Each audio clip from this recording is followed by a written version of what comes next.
On va voir maintenant l'environnement, c'est-à-dire tout ce qui entoure un petit peu ce monde de l'électricité. On va voir donc les productions d'électricité, etc. Donc les centrales de production d'électricité. On peut distinguer 3 types de centrales de production d'électricité.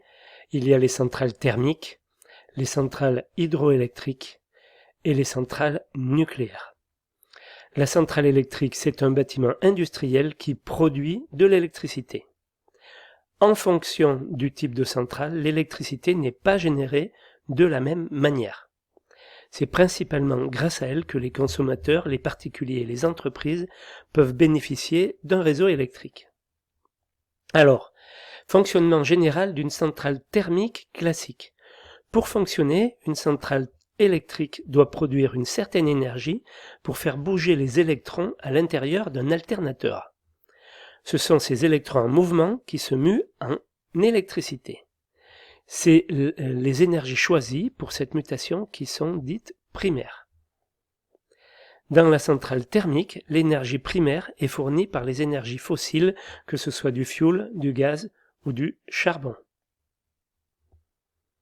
C'est le type le plus répandu et le plus ancien. Il utilise des combustibles fossiles et fonctionne avec une chaudière à vapeur. Chaque chaudière ne peut utiliser qu'un seul type de combustible car chacun exige un brûleur spécifique. La combustion est utilisée pour produire de la vapeur qui entraîne une turbine qui alimente l'alternateur. Les centrales thermiques peuvent aussi fonctionner avec des énergies biomasse, biocarburants, méthane, bois ou même sans flamme. C'est le cas de la centrale solaire d'Odeyo, que l'on va voir donc maintenant.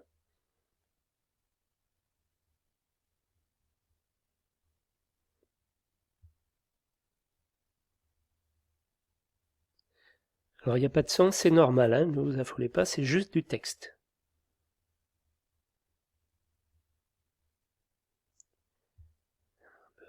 Voilà.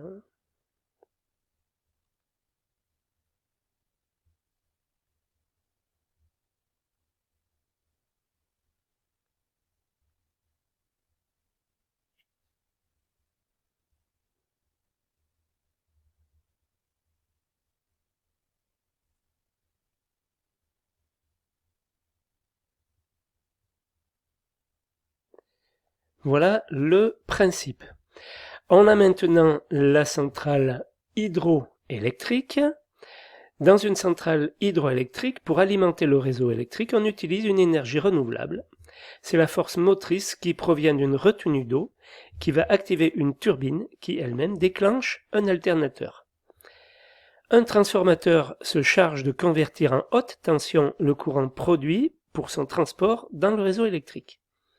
Les usines marémotrices et les hydroliennes fonctionnent sur le même principe. On va voir comment ça fonctionne. Alors, je reviens et je le lance ici.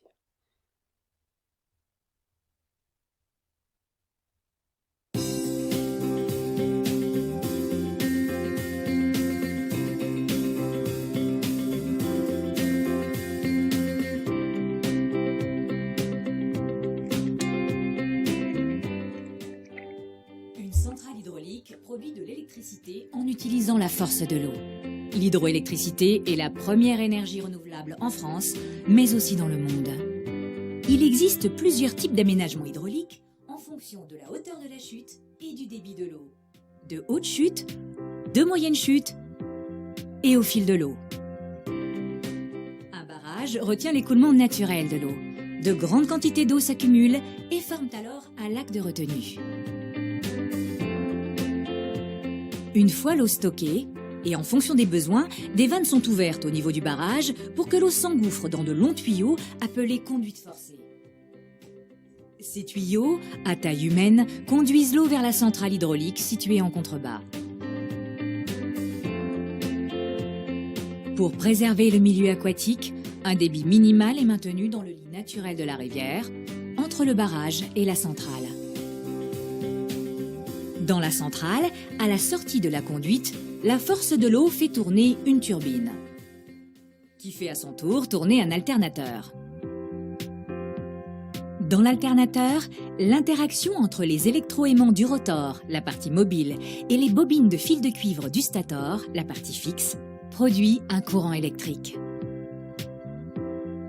Un transformateur élève ensuite la tension de ce courant à 225 000 ou 400 000 volts pour qu'il puisse être transporté plus facilement dans les lignes à très haute tension du réseau. Enfin, l'eau turbinée qui a perdu de sa puissance rejoint le lit naturel de la rivière par un canal spécial appelé canal de fuite. Tous les composants de l'installation sont régulièrement surveillés, contrôlés et auscultés. La majorité des centrales sont automatisées et peuvent se mettre rapidement en marche pour répondre aux pics de consommation. Les centrales hydroélectriques produisent une énergie qui n'émet pas de gaz à effet de serre. En France, elles représentent près de 75% de l'électricité verte.